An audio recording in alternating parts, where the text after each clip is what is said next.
Welcome to the Principal Patterson Podcast, where leadership meets excellence in education. I'm Shanavia Patterson, and I'm here to help you navigate the nuances of becoming a high-performing school leader.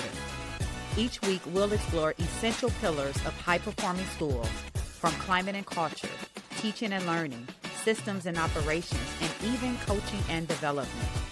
Remember, everything that happens in our schools is leadership created or leadership alive.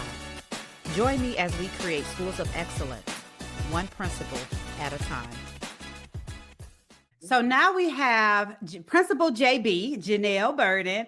She's going to talk about how she went from higher education to K-12 leadership and proving that systems and culture does not have to compete. I love that. I love that. So I want to first start with just give me one word that captures your current season of leadership. If you could describe your season of leadership in one word, what would it be? Strategic. Ooh, Strategic. That's my one word for strategic. this last season. I'm gonna say this last season from like June to right now, strategic. Intentional. I know you said one. Strategic. I know you said one. I'm sorry. Oh, It's okay. yes, Okay. So I'm hoping you're going to tell us a little bit more about why that's your word for this season. We're going to come back to that at the end, but I want you to put that one okay. in your pocket. Yes. Strategic is your word, your leadership word for this season. So Mhm. let's talk a little bit about your journey from higher ed to K-12 leaderships because your leadership path wasn't quote unquote traditional. So what made you shift from higher ed to K-12? Right. So I did not have a traditional path. So I didn't go right to college and then go out of college and teach and then work up the path. I worked in banking. And then, when mortgage crisis happened, I said, what am I going to do? And so I went back to school to finish my degrees. And I finished a bachelor's and two master's degrees in 5 years. And Whoa. in 5 years, when you're older, you have a different grind. And so I Mm, went back at 27 and okay. finished my bachelor's and then two master's degrees. But then while I was doing that, I was working at the same time. Mm. And so I was working at the university as a student affairs professional. I was a hall director in residence education. So it can be high crisis, but so much that you do as a principal, there's so many transferable skills. You have the judicial piece, you have the facilities piece, you have the operations piece, there's the supervisory and the leadership piece. And there's the programming piece. So there's everything that I do as a principal. I can go back to that job at higher ed and pull skills. And so what I loved about that is when I moved into K through 12, so I finished my undergrad degree, was still working. I started teaching at the college level English classes because then I finished a master's degree. I did a second master's degree so that I could have that secondary certification. Mm. And so then I went in a program that was it was called a teacher immersion program, which put people who had a non-traditional track to education, but it put them in a high need urban school Mm. um, to really student teach the entire year while getting a master's degree at the same time. Wait. Not just a semester of student teaching. It was an entire year. They immersed you. So it was a very competitive program. You had to apply. I think there were like 100 applicants because tuition's paid, laptop, you got a $25,000 stipend. It was very lucrative, but they wanted to put strong content people in high need urban schools. And so that's how I ended up in the K through 12 classroom. And you only had to stay for 3 years. But listen, this year 15, so I Oh, so I stayed. And so for me, teaching because it's something I love to do and it's a passion. When I got to K through 12, it was kind of a break. mm. Break because you dealt with some high crisis situations, similar things. The parties, student deaths, unfortunately, you deal with the same type of crisis. And so it was a break to just be in an English classroom and do what I do and teach. And then I thought I was just going to do that. I thought I was still going to go back and do my PhD in lit and teach college for the rest of my life because that was my plan. Okay. I had other plans. And so people began, and my principal at that time began to tap me for leadership tasks. And so I started out sponsoring student government. I started leading again from the classroom space. from the clock it, listen, listen, click it. Okay. From the classroom space, I started leading again from that space. And so student government sponsor. After that, I was kind of grade level because SOLs are serious in Virginia. And so then I started being the grade level chair for 11th grade because that's when the reading and writing. And then after a while, I was English department chair and then school improvement chair. And really, all the time, I was really being set up to move into Mhm. leadership. And at Mhm. that time, I still had no desire. I still, in my mind, was going to do my PhD in lit and Mhm. move back out. And then, as qualified as I was, I kept getting denials from Mhm. PhD programs. And then I realized that was me turning. My trajectory was turning. And so then guess what? I just accepted it. I applied for my EDS program, got in a week, started the name, like it just went. And so Mhm. then I was finished my admin endorsement, took my tests. I stayed in the classroom an additional year, and that's when I did the work as school improvement chair. And it was a year that our school was under academic review. So then Okay. I was on display again. And it just, everything just fell into place. Mhm. Um, After that happened, that was really my interview. That Mhm. was really my interview. I moved into the assistant principal role and I moved into another high school in the same division. And I was able to work with the principal at that time, who was a former assistant principal while I was a teacher. So we already had a relationship. And so when I started as assistant principal, he knew that I wanted the principalship eventually. And so what he did was he prepared me and he mentored me. And I'm grateful because I had that experience. So I had the hard hitting all of the areas, master scheduling and PD and school improvement and operations and subs. I dealt with as much as I could that I would deal with in the principalship during my assistant principalship. And Mhm. then he got a promotion and I applied. And I never thought that I would be the principal in Mhm. that same building, but I ended up being the principal in that same building. And listen, it was a lot. It was a lot. And so, but when I look back on it, it was still wonderful. There was nothing wasted. I learned so much. I learned so much about Mhm. me personally and about me as a leader. Mhm. And now I'm a fantastic leader at a middle school, which I never thought. And these are all nevers. I said I never do K through 12. I said I never be an assistant principal. I said I never be a principal. I said I never wanted middle school. So everything that I Mhm. said I would never do, You're doing. I'm doing because that's my purpose and that's my assignment, and I'm loving it. Oh, I love to hear that. You mentioned going back to like your journey of Mhm, leading from the classroom. I think that is so important mhm. because we have a lot of educators that listen to the podcast. Some of them are still in the classroom, some of them are current principals or assistant principals.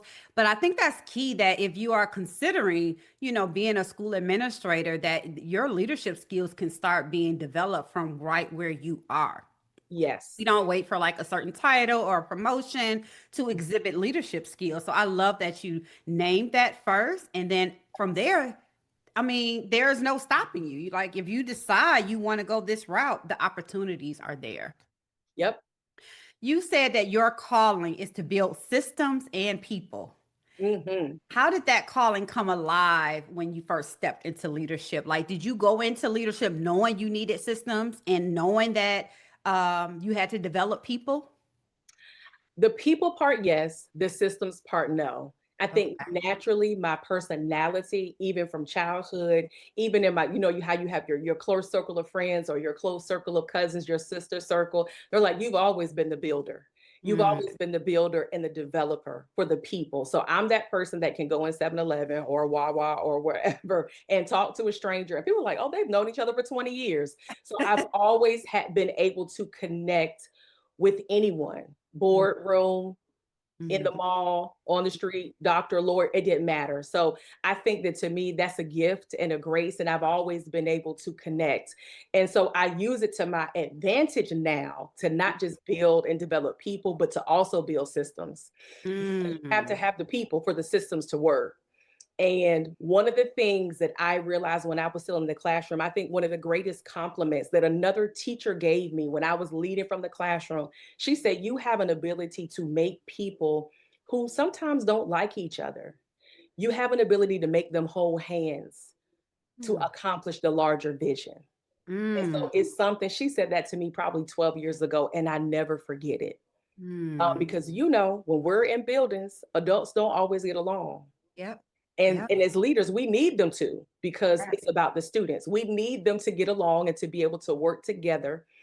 It's so difficult when they do not. We don't Mhm. have to be best friends, but we do have to get along so that we can work together. And so Yeah. I've always had that people piece.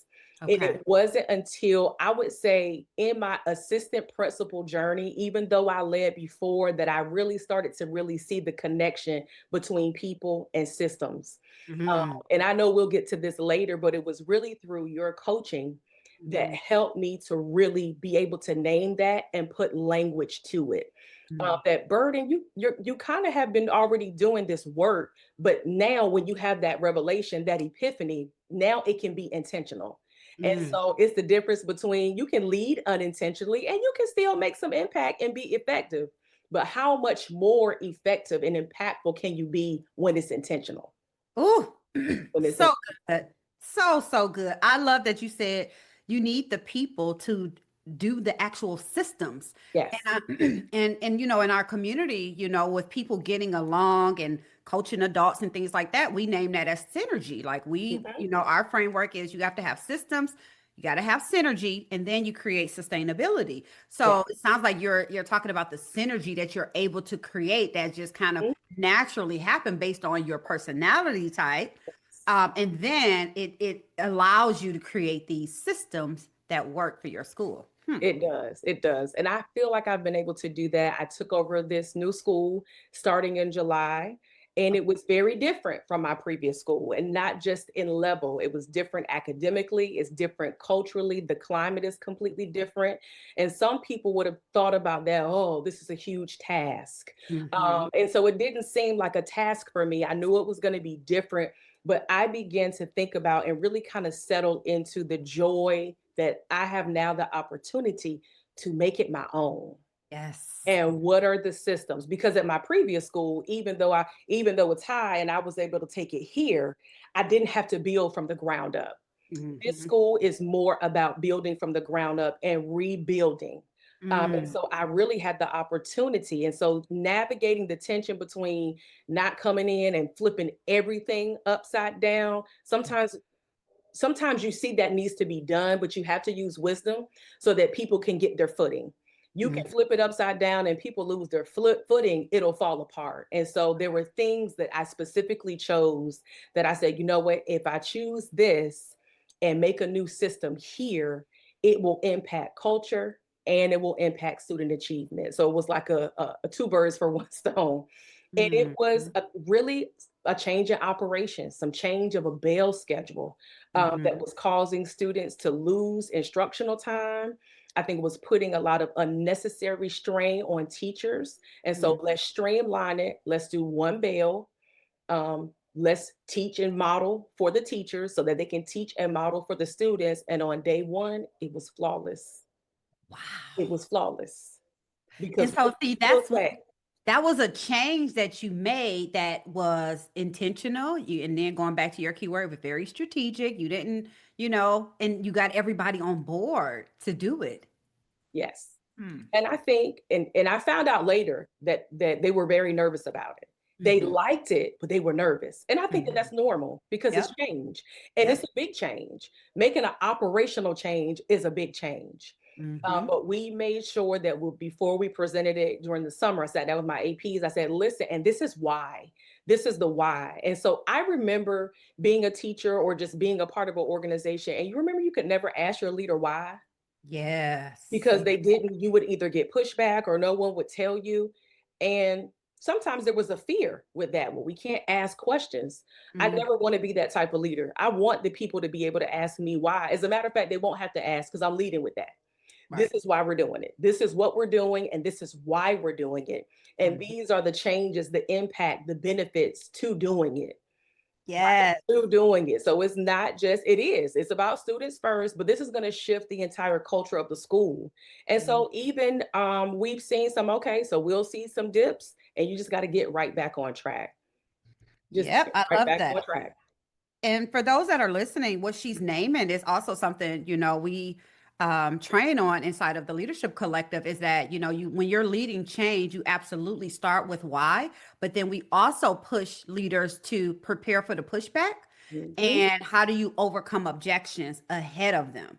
So we don't wait until, the teachers are objecting. We're going to lead with that and say, I know you're thinking this. I know you're wondering this, and overcome that up front as you're explaining the why. And I love that you named that buy-in is about benefits, because I will preach that over and over again, is that we don't have buy-in from teachers when we're trying to make adjustments to things in our school, because they're not going to buy in because they don't understand the benefits of this change. And so you have to lead change with, benefits. Like, how is this going to benefit them? Everybody subscribe to the what's in it for me. Right. So we have to show them how it impacts students, but also how does it help them? Yes. And I'm sure that change significantly helped them, because now they don't have to listen for all those different bells.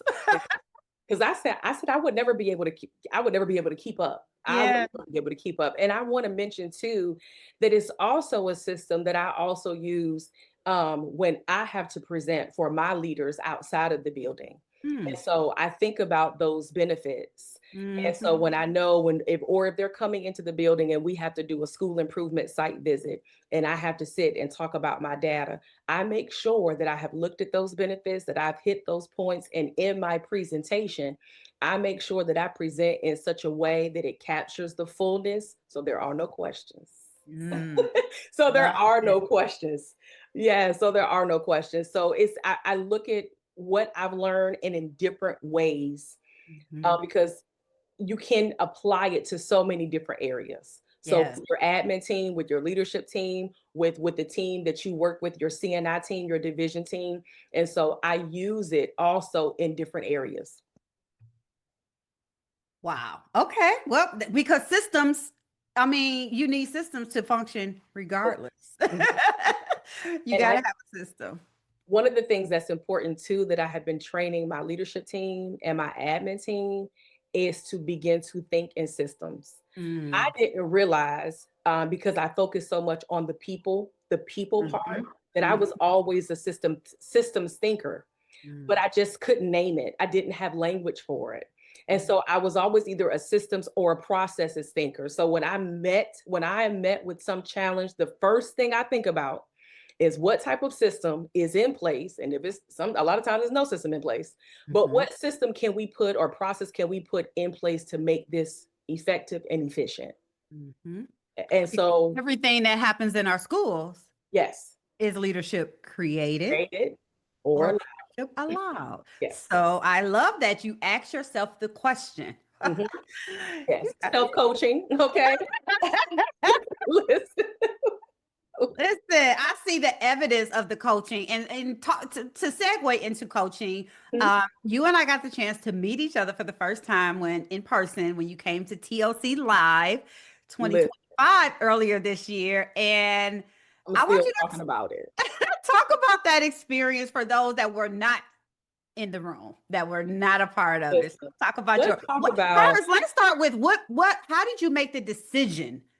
Because it all starts with the decision to attend, because there are plenty of conferences, and I was very intentional with making sure that TLC Live was not your typical conference, because I love conferences. I speak at them. They serve their purpose. Yes. But I believe TLC Live serves a different purpose. So I'm curious to hear what made you make the decision to attend, and then talk about your experience. So really, the decision was made. It was a no-brainer. Once I started coaching within the collective, and I can't remember at what month, I believe I started in January in my 6 months. I don't remember at what month you put out there TLC Live. It was immediately when you put it out there and I saw it. I was with my bookkeeper. What budget line are we going to take this from? What I'm going on the trip. I didn't have to think about it because I knew what I had been getting for months. Mm. And I knew what I was leading through at the time. Crisis after crisis after crisis. And so this is what I tell people, and I don't even think that I had said this before, but so much of the coaching that I got, it was also therapy. It was extremely therapeutic for me. And so, and what I loved was I had a community.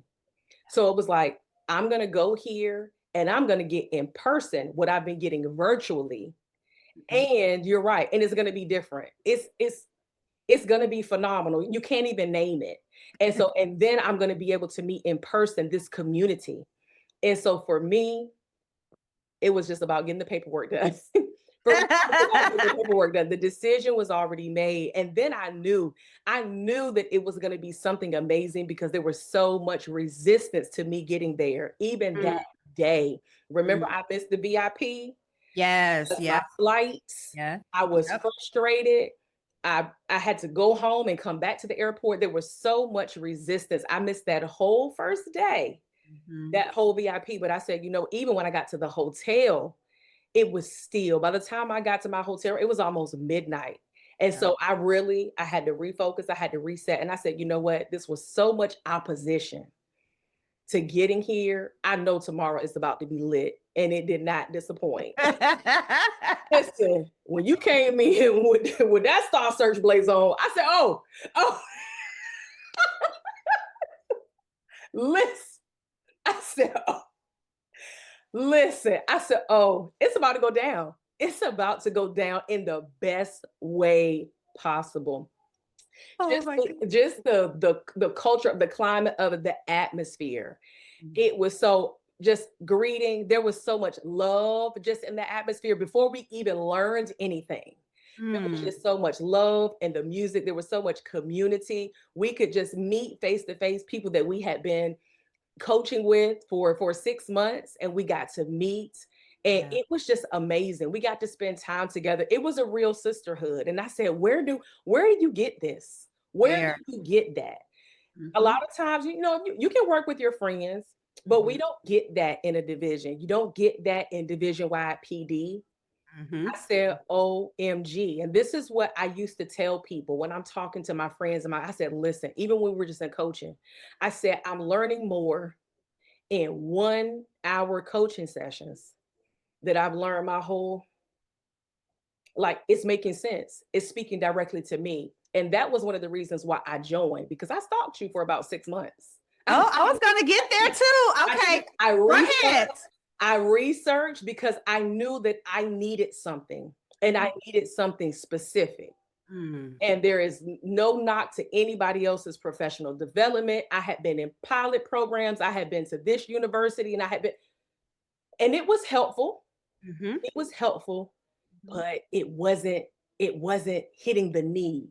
Right? You know what I mean? As leaders, we can benefit. We read this article about leadership. There's something that we can pull from it, but I may not necessarily, it's not my need in this moment. And so what I felt every conversation, whether it was you coaching me personally or what I was hearing from you coach someone else, it hit my need. And it was hitting my need from your post. I said, what? There were times where I would screenshot your post and send it to a friend, like, we just talked about this last night. And so it was speaking to me. It was speaking to me. I took it to my bookkeeper. I said, I don't know if the division's going to pay for it, but and I remember reaching out. I said, listen, I need this. I need this. Can you send me this? Can you send me? And it did. It worked out. And so I did. For about 6 months, I followed you on Instagram and on Facebook. And I realized that your pour was so authentic. And what I loved about it, it was authentic. There was wisdom, there was grace, and there was also some no nonsense. A little bit. That's also what we need. Right. So what I love about that is, like, we don't have to play with it. You are gonna encourage me. You're gonna build me. You're gonna build capacity. And if I'm not meeting the mark, you're gonna check me too. And I love it. Yeah. Oh, sometimes leaders have to be at a place to receive that, because sometimes we don't want to be checked. Correct. And so if you don't want to be checked, you're not ready to be coached. Oh, listen, that's a Principal JB. Hold on, listen. I know you got it. That's a good one. Go ahead and get that one. I love that. I love that. And checked in the most loving leadership way. Exactly. you know, because, and I'm glad that you were able to sense that through social media before we Yeah. even met, that one, I know what I'm talking about. Yep. Two, either you're going to be the best or you're going to be the best. Hmm. Those are the only two In my options. research, I had stuff printed up. I was at work showing people. I said, "Listen, y'all, she was the turnaround principal in Detroit." I said, "Urban, honey, urban. She know everything that's happening. She know Every, everything that's going on, from the mhm. parents to the kids to the community to All to of the it. barriers to the challenges." All of it. Listen, Nothing will stump sometimes, me. You know, very, very few things can stump me yes, based on the experiences that leaders are going through now. You know, there's always a lot of change, but nothing will really stump me. And I love that because, and going back to TLC Live, mm, it was, you know, it was never about perfection, but it was yep, definitely about perspective and how yes, I wanted people to, what I wanted them to walk away with. yes. And that community was very key. You know, it was my first time having something like that. And I'll never forget my husband and Founding 50. I. Founding 50. The founding And then 50. you name that. I said, "Listen." The founding 50. You are showed up and was there to receive, ready Yes. to receive, you know, ready. And I remember, you know, when we were in the midst of planning and I was going back and forth, like, you know, should I really do this? You know, because I planned it in short notice, that first one. Mhm. Um, and he asked me the question, and I'll never forget it. He said, "Will you show up for just one?" And I said, "Oh, absolutely." Yep. And you know, and I actually acknowledged that first one at the event, Mhm. because I knew I was going to be there, show up for whoever showed up, Yeah. because I knew this was something that leaders needed. um Then you had to end up opening up for more. I did. Yeah. Yeah, we hit capacity so quick, it was like, oh, I got to open up more spots, which, you know, again, we have our plans, and then God said, Mm-mm. either No. you're gonna be the best or you're gonna be the best, right? Exactly. Exactly. So we did. So then you joined the leadership collective again. You renew, I should say, because you were a part, and then you renewed. And you mentioned one time that the collective was, you called it clearing the fog. Mm-hmm. And so I want you to share a little bit about, you know, the tools that you get inside of the collective, the support, the coaching. Like, how has it impacted the way you lead your school this year? I think so. I'm going to say this. Every leader is not a visionary leader. We sometimes we think we are, but every leader is not visionary. But I have always been vision. Even when it comes to me having an idea about an event, a system, I see it first. I may Mm, see part of it, but I see how it plays out. And then I can move. And so if you are a visionary leader, there is no worse time than to lead with fog and mm. cloudy. It's That just like, cloudy. if your glasses steam up, you can't see anything.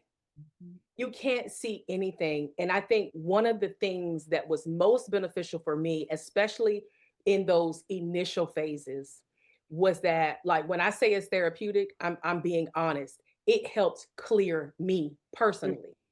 There Mm, were leaders deal with, especially as women, we want everybody to be happy, people pleasing, avoiding, yep. not having conversations, sometimes not because you can't, but you're dealing with so many other big things. Do I really want to deal with this small thing? Right. The issue is, it's not a small thing when Hmm. it keeps going. And Hmm. so, what I loved for me is that it helped me. And sometimes I can see things. You were Hmm. able, and I was just like, oh, she literally picked that up out of the mud and put that over here. And that's what it did for me. Because sometimes I see things before I can articulate them. You Mm, helped me pick this up out of the mud and put it in its place. And mm, then once everything was in its place, then it was like you helped me wipe the mud clear. mm, So then it's a clear space. And mm. that's what it did for me personally. It was a lot of just personal healing and revelation, and just personal, this is the way you have to lead. And if they don't like it, it's fine. I think Wow. so many times, like, we're like, oh, and what if they get mad? What And if they answer your own question? yeah, yeah. I was like, you know what? I had to get to a point, I think a lot of times, especially in that principal role, that is so different from the AP role. And I carried a lot even as an AP. But when you get in that principal seat, everybody's looking at you. It's Yeah. the visibility. And so you fight that too. And that I was in a school that was very visible, and the things that were happening, the crises that were happening were very visible. And so you carry that. Did I make the right decision? Who's thinking about this? What do parents think? What does the superintendent think? What You carry all of it. You carry it home. You don't have to be saying nothing while you're cooking, while you're washing dishes. It's spinning. It's spinning in your mind. It's spinning in your heart. It's spinning in your spirit. And you that inner critic. And so sometimes you'll buckle under the weight. And so Mm, what your coaching did and that community did for me, it helped pull the weight off. And mm, with pulling the weight off, I had to actually look at, where am I not meeting the mark? mm. Where am I not meeting the mark? Because some of these other things I don't have any control over really. I can only control the impact, the outcome. That I can control that a little bit, but a lot of that stuff I could not control. Even when I handled it with perfection, there's somebody that's still going to scrutinize. You can't control that. And so that was the first thing. I had to learn how to push that off. But then I Mhm. had to learn how to deal with me. You know Mm. what, Burden? You're avoiding this because. Mhm. And Mhm. so I had to get to a point where I didn't care. That was the biggest thing for me, what people thought. Yeah. And Yeah. and the people was everybody. Whether it was teachers, whether it was, I just couldn't care anymore. And I Mhm. think I carried a lot of weight because I was trying to navigate perception and optics.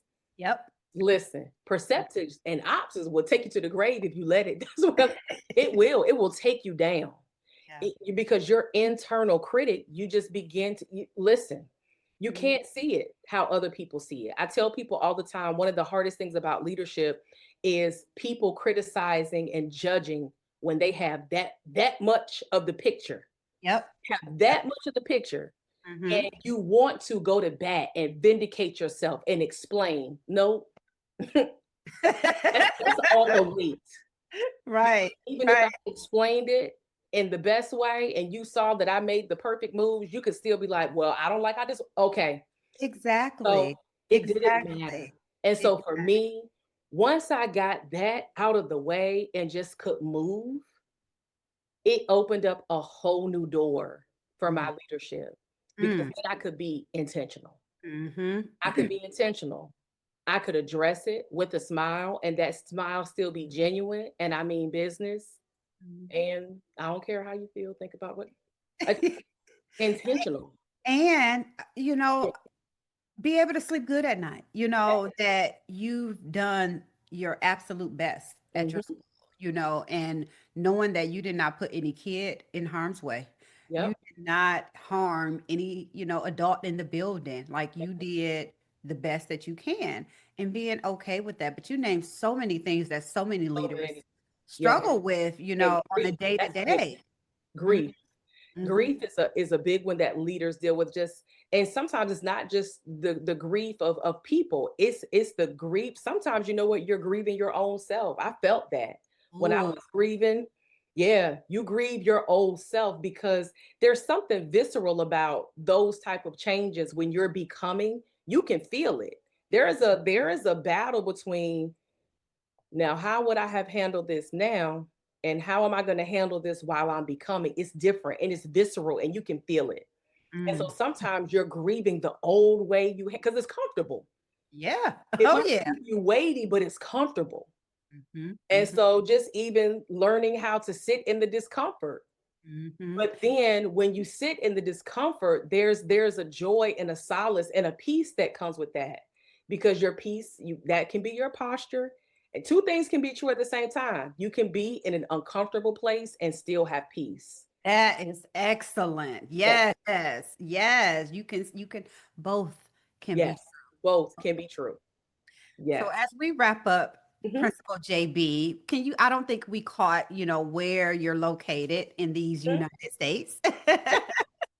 So I am in the wonderful state of Virginia, born and raised. I've been here my whole life. I grew up in Virginia Beach, but I actually am in still what we call the Seven Cities or the Hampton Roads area. And so it's the little corner in southeastern Virginia that borders North Carolina, right there on the ocean front. And in those seven cities, you kind of have suburban and you have urban. And so I actually work in the city of Portsmouth within Okay. those seven cities. Yep, Portsmouth, Nice. Virginia.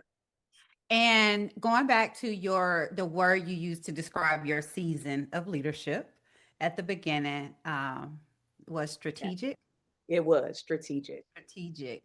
What would you leave the listeners with for, let's say it's a new principal who's Mhm. listening right now and she's navigating a big change as you did at the beginning of this school year, shifting from maybe, one building to another, or you're new to a building.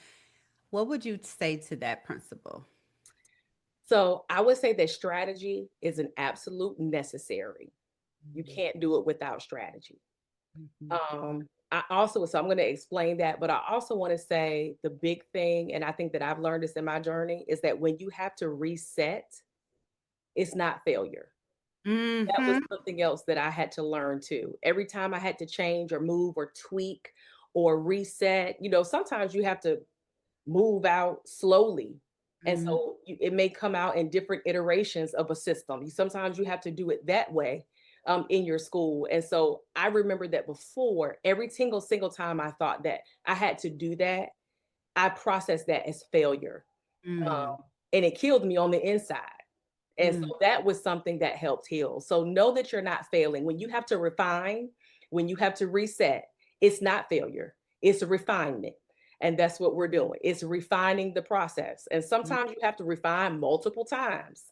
If mhm, the system that you put in place in August may not look like the same system, it's serving the same purpose, but it may not look like the same system in May or June when mm, school ends. So refinement is not failure, but absolutely nothing happens without strategy. right. And it doesn't have to be complex and complicated, but it's Mhm, about sitting down and really making strategic, knowing the why, knowing the how, knowing the benefits, and knowing how it's going to get done, knowing who's going to help you get it done, because you mhm, can't do it by yourself. And so putting the people in places, having the vision, what's the vision? Who's going to carry out the vision, right? We all are, but naming those people. And so it doesn't have to be this 20-page mhm, blueprint, but mhm. strategy is necessary. And it's necessary if you want to move it. One thing that you taught me as well is to document document your progress, document the evidence of who you are. And so Mhm. to me, when you have a strategy and you have the why and people want to come and ask questions, this is why. This is why, and here's the evidence And of here's the why. evidence. There's the Love evidence of it. the why. Yes. Thank you, Jennelle, for being a part of the Principal Patterson podcast, the Client Spotlight series. Where can people find you on social media? What's your Oh, handle? on social media, my handle is Principal JB. All right. Please Yes, go ahead and give excited her about a follow. Yes. I love what you've been posting about kingdom leadership. So that yeah. is resonating, and I love your approach. So if you all are listening, make sure if you're on Instagram, go follow her at Principal JB. Yes, thank you so much. Thank Thank you so much. you. Thank you for joining me today on the Principal Patterson podcast, where we create high-performing schools one principal at a time. Before we wrap up, I have one last favor to ask. If you found value in today's episode, I'd love for you to rate and review the podcast. Your feedback not only helps me continue delivering content that serves you, but it also helps other school leaders discover this podcast. Share the episode with your fellow principals, your leadership teams, or anyone you feel could benefit from shifting their leadership approach. Together, we can elevate school leadership and create more schools of excellence. So please rate, review, subscribe, and share with your community.